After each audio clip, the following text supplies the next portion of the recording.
Olá, o Salto para o Futuro já está no ar. Dentre as muitas contribuições que os povos africanos deram à nossa cultura estão as narrativas orais. Os africanos que vieram para cá trouxeram mitos, lendas, contos, provérbios, fábulas. Histórias que falam da natureza, de hábitos e valores civilizatórios presentes no imaginário social brasileiro. Os contos africanos são o nosso tema de hoje. Para esse debate, convidamos Andréia Lisboa de Souza, subcoordenadora de Políticas Educacionais da Secretaria de Educação Continuada, Alfabetização e Diversidade do MEC, Abdul Ferraz, presidente da LAEA, Liga dos Amigos e Estudantes Africanos, e Júlio Emílio Braz, escritor. E você também pode participar do Salto para o Futuro. Se quiser participar por telefone, ligue para 0800 21 6689. Para enviar suas perguntas por fax, o nosso número era 0, código da operadora 21 2232 3271. Para participar por e-mail, escreva para salto@tvabrasil.com.br. Registros históricos indicam que, nos primeiros 3 séculos de colonização, cerca de 3.600.000 africanos foram trazidos para o Brasil. Para conservar a ligação com suas origens e, assim, manter viva a esperança de retorno, eles costumavam contar histórias. Vamos saber agora um pouco mais sobre as narrativas que vieram da África. Essa história que vamos contar é um conto africano, mas não queremos dizer que seja verdadeiro. Vamos deixá-la ir e vir. Um dia, crianças pequenas me rodearam na terra. Eu não tinha nenhuma história para contar. Todas as histórias pertenciam a Niame, o deus do céu, que as guardava dentro de uma caixa de ouro perto do seu trono real. Na época da colonização portuguesa aqui no Brasil, essas narrativas serviram não só como forma de resistência, como também para perpetuar valores civilizatórios. Aham, Nancy. Você chegou na hora certa para ser o meu almoço? A Nancy então respondeu: o que tiver que acontecer, acontecerá. Mas primeiro vamos brincar de amarra-amarra? O leopardo então perguntou: mas como se brinca? Com cipós. Eu amarro os seus pés, desamarro e depois você me amarra. O leopardo rosnou e pensou: na hora que chegar a minha vez de amarrar, eu vou e como a Nancy. Entende-se por conto etiológico aquele que explica a origem de uma situação qualquer. Muitos contos africanos buscam explicar como surgiram os seres e as coisas. A Nancy disse: a Nancy, o Homem-Aranha, queria comprar as histórias do Deus do céu. Aí, ele teceu uma teia até o céu.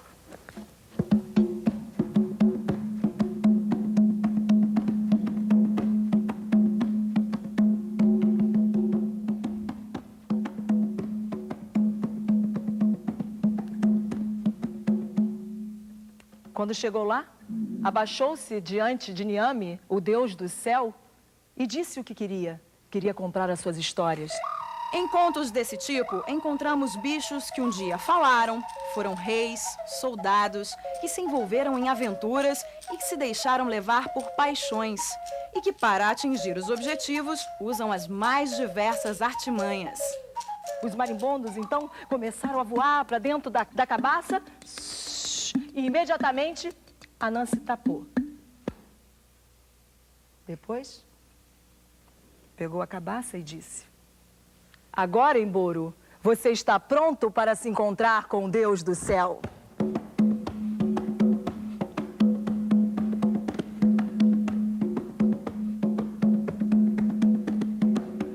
E tal é a magia dos contos que, por meio deles, ficamos sabendo até mesmo como as histórias se espalharam pelo mundo.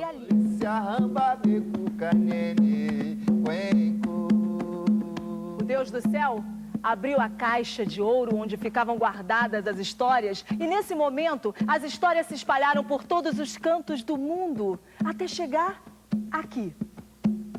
E entrou por uma porta e saiu por outra.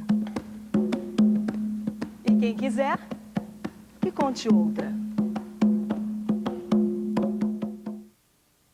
Está aí mais uma vez a participação do pessoal do grupo O Baú que conta e canta. Silvia Ferraz, e Marcelo Peregrino contando histórias para a gente durante toda essa semana aqui no Salto para o Futuro.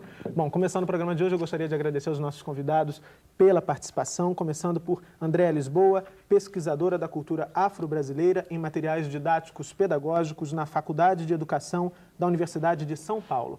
É consultora na área de educação e relações étnico-raciais. Além disso, a Andréa é autora de contos e poesias, e alguns desses contos e poesias estão publicados na revista Palmares, Cultura Afro-Brasileira, e no livro Cadernos Negros, Poemas Afro-Brasileiros. Andréa, o texto do texto do programa de hoje, consta do boletim, é da sua autoria também, e lá você fala um pouquinho entre a relação entre palavra, conhecimento e saber na tradição oral africana. Eu gostaria que você falasse mais um pouquinho dessa relação.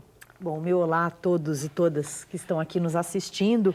É um prazer participar dessa série e de poder falar um pouco sobre a tradição oral africana e afro-brasileira. E quando a gente fala da tradição oral, de todo esse arcabouço, de todo esse conhecimento, né, a relação entre a palavra, entre o conhecimento e o saber, ela é muito forte. A palavra na tradição africana, ela não é algo que fica em segundo plano, mas sim ela tem um poder de ação, um poder transformador, e ela é uma energia vital, aquela energia que no momento em que eu converso eu também estou trocando uma energia contigo. Então ela não tem um papel ficcional, mas ela tem um papel mesmo de ciência da vida, de comunicação. Então é essa palavra enquanto esse poder, né, de ação que vai circular uma série de conhecimentos, esses conhecimentos que vêm desde as histórias dos ancestrais, né? E aí nós vamos falar um pouco sobre isso, dos antigos contadores de histórias, que muitas vezes são chamados de griots, e acho que é importante ressaltar que nós temos as griotes, né, que são as contadoras femininas também, que muitas vezes não são destacadas. Então, esse conhecimento, ele é compreendido não como algo compartimentado, como uma lição que eu vou aprender, que eu vou decorar e que depois eu vou ser avaliado para isso. Não, esse conhecimento, ele é algo que está interligado, que está interagindo e que forma uma unidade, né? E essa unidade é que vai chegar ao saber, né? A esse saber que a gente compara ao símbolo da cabaça, né? A uma grande mãe, a esse baú das histórias como nós vimos agora, eu acho que é fundamental. E o fundamental dessa relação entre o poder da palavra, o conhecimento e o saber é que na forma de ser e de viver dos valores afro-brasileiros não há uma cisão, uma divisão entre aquilo que é do conhecimento material e do conhecimento espiritual, mas sim eles estão interligados, eles não podem ser dissociados. Certo. Júlio Emílio Braz, também nosso convidado no programa de hoje, é autor de diversos livros de literatura infanto-juvenil. Ele ganhou o Austrian Children Book Award, prêmio concedido pelo Ministério da Cultura da Áustria, pela versão alemã do seu livro Crianças na Escuridão. E com o mesmo livro, o Júlio Emílio ganhou o Blue Cobra Award do Swiss Institute for Children's Book. Júlio, eu queria que você falasse também, comentando o texto da Andréa, do boletim, lá ela diz que a oralidade é também uma forma de registro. Como é que é feito esse registro e como é que ele influencia também o seu trabalho de escritor? Boa noite para todo mundo, né? É sempre legal, que eu estava até comentando lá embaixo que eu passei eu sou meio madrugador, então eu já via o programa muito, agora eu estou me vendo na posição de participar do programa, né? Então eu agradeço o convite, essa coisa toda. Olha assim, nós nascemos orais, né? Não só ninguém nasce escrevendo, você nasce contando, né? E acho que a base de qualquer escritor, com a palavra escrita, ele nasce do ouvinte. Eu acho que a primeira coisa que a gente adquire quando da oralidade é a gente aprender a apurar o ouvido, né? E acho que o senso de observação, né, é uma coisa que para um autor, geralmente quando eu vou fazer palestra em escola, é uma coisa que eu faço muito, as pessoas sempre perguntam o que se precisa para ser escritor. E aí todo mundo tem aquela coisa do lugar comum de achar que para ser escritor precisa de imaginação, né? Eu acho que é o contrário, você precisa da capacidade de ouvir, né? Porque quando você ouve, você adquire você consegue aguçar o seu senso de observação, né? Acho que o ouvir, até tem outra agravante, eu sou mineiro de nascimento, e como bom mineiro do interior, eu tenho um monte de tios contadores, né? E eu tive a sorte de ter tio temático, não só tio contador, cada um tinha seu tema específico. Eu tinha tio que gostava de contar história de jagunço, gostava de contar história de terror. Acho que essa oralidade fez o escritor que eu sou hoje. Chega uma hora, porque assim, A palavra realmente ela é fantástica, oralizada, mas chega uma hora que ela precisa da eternidade da palavra escrita. Eu acho que o trabalho do escritor, que coloca no papel, que eterniza o que se ouve, é fundamental. Um complementa o outro, né? A oralidade tem aquela coisa da perpetuação, de passar para a pessoa, de educar os sentidos, que é uma coisa que a gente perde muito hoje em dia, nesse mundo cada vez mais visual, onde as pessoas, cada um quer falar ao mesmo tempo. Acho que essa coisa de parar para ouvir uma história, e é uma coisa que não é só de criança, que antigamente eu mesmo imaginava que era uma coisa assim, só da criança que para ouvir. Mas outro dia, em Belfort Roxo, eu fui fazer uma palestra, não tinha nada, eu não sou contador de história, mas aí o antecessor foi lá vender acho que uma enciclopédia e provocou um alvoroço nos professores, 200 professores, assim, tudo excitado, então estava uma falação danada. Aí chegou na hora, alguém pediu para contar uma história de um livro que eu tenho. Né? E assim, pô, mas eu não sou contador, mas conta porque eles estão muito alvoroçados. Eu comecei a contar, lá pelo meio da história, estava todo mundo assim. E o mais novinho devia ter uns 30 anos. Então, assim, é uma coisa, o oral prende, mas a palavra escrita eterniza. Certo. Se complementam, como você disse. Com certeza.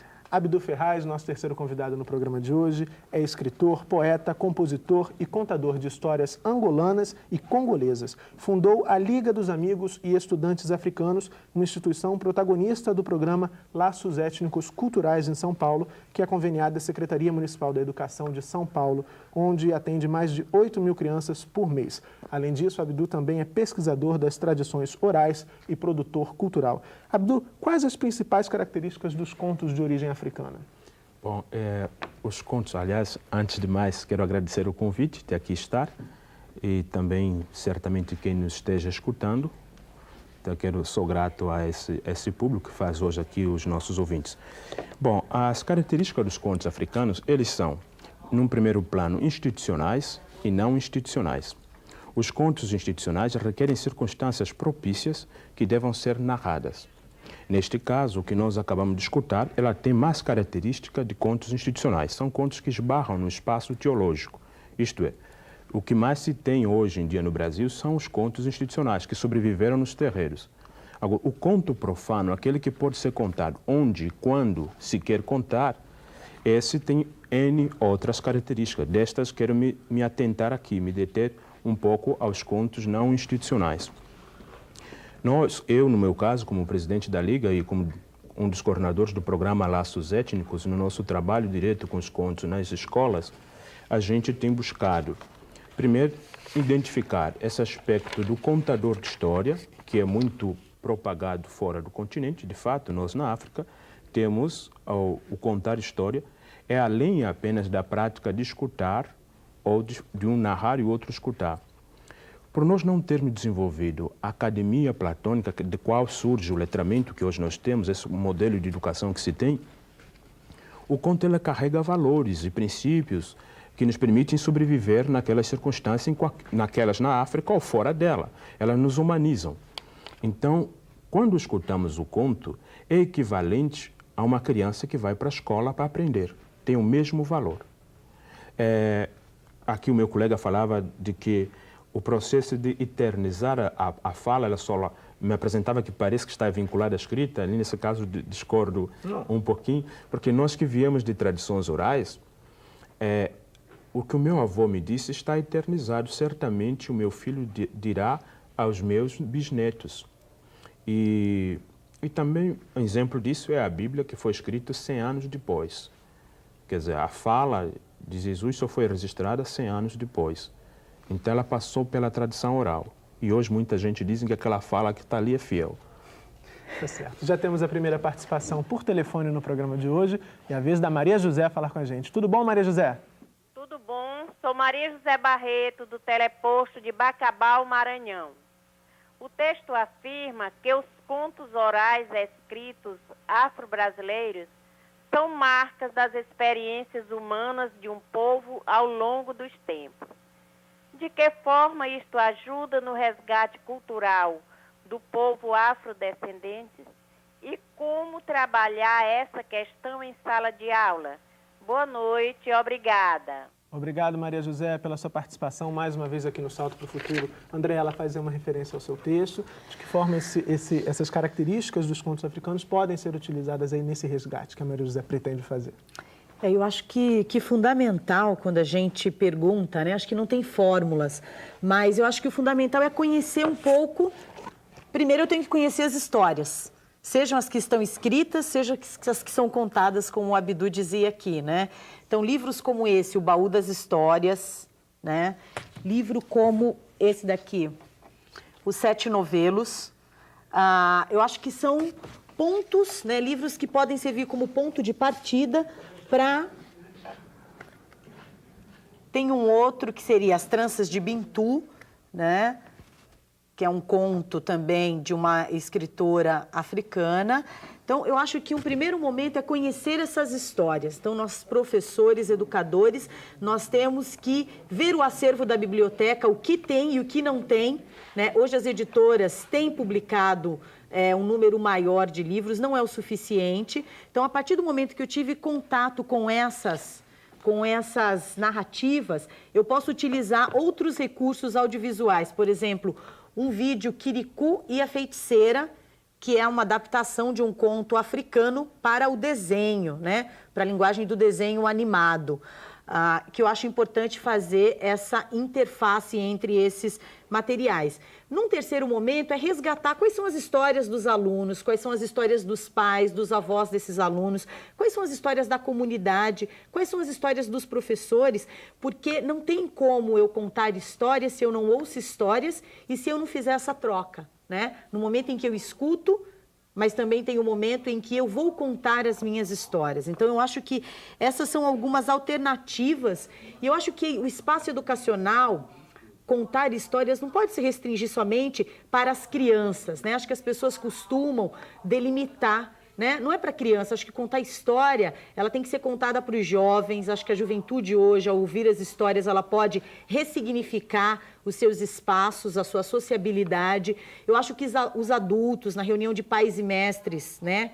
Os pais, as mães, contarem as suas histórias, ouvirem histórias que estão relacionadas aos conflitos que eles têm que lidar no cotidiano escolar. Acho que são algumas alternativas, além da pesquisa, além de entrar em contato com ONGs e entidades do movimento negro que já tem uma experiência, já tem muitos desses materiais e que pode formar uma grande parceria e enriquecer o trabalho da comunidade escolar.